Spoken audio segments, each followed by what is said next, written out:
Welcome to this series of lectures in group theory.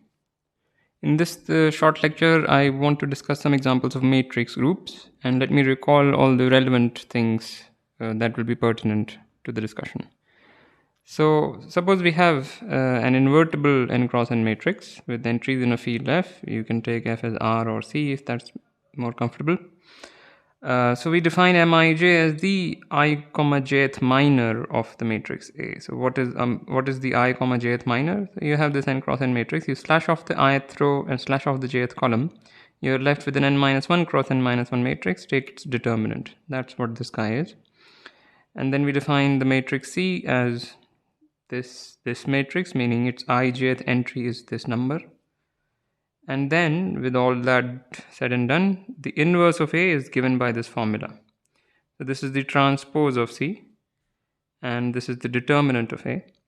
So this is the way to compute inverses of matrices. All right, and one can note using this formula a simple fact that an upper triangular matrix is invertible if and only if each diagonal entry is non-zero. So an upper triangular matrix is a matrix where all the entries below the diagonal are zero. So that's an upper triangular matrix, and such a matrix is invertible if and only if each diagonal entry is non-zero. All right. So first example is the set of all the invertible n cross n matrices. You fix a field F and then consider G as the set of all the n cross n invertible matrices with entries in F. So this is a set, and the binary operation is just matrix multiplication. So I'm assuming you're familiar with matrix multiplication. So if A and B are two matrices, you just multiply the matrices as one does.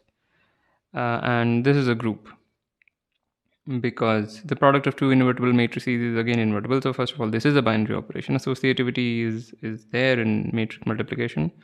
Identity, well, you take the identity matrix. Which is matrix with only ones on the diagonal and only zeros on the off diagonal. So this will serve as the identity of this binary operation.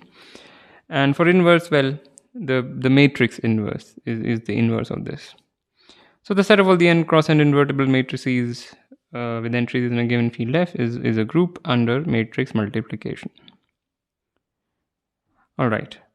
This is a little smaller than the previous group. Is you fix a field F and again fix some positive integer, then consider G as the set of all the n cross n invertible upper triangular matrices with entries in F. So it is a subset of the previous one.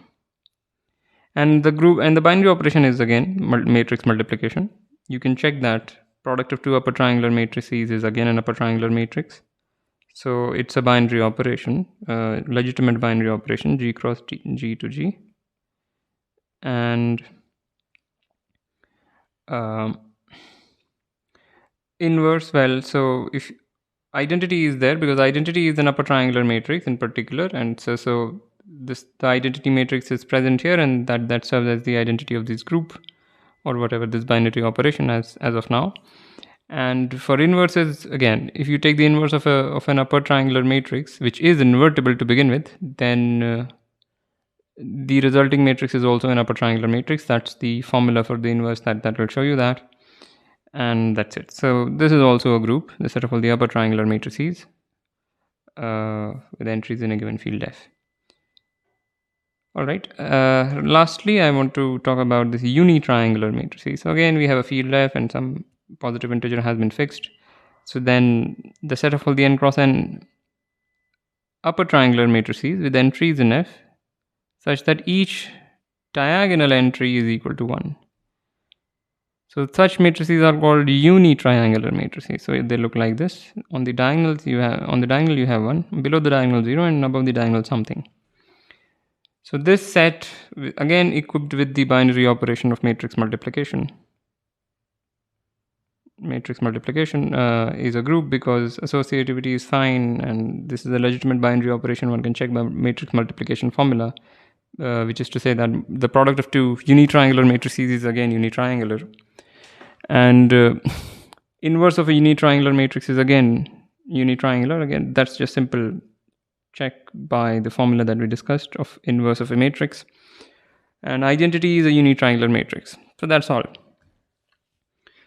So with this, I think our discussion on examples of groups is over. Maybe I will add more lectures later, but as of now, I think these are enough examples for us to start discussing general theory.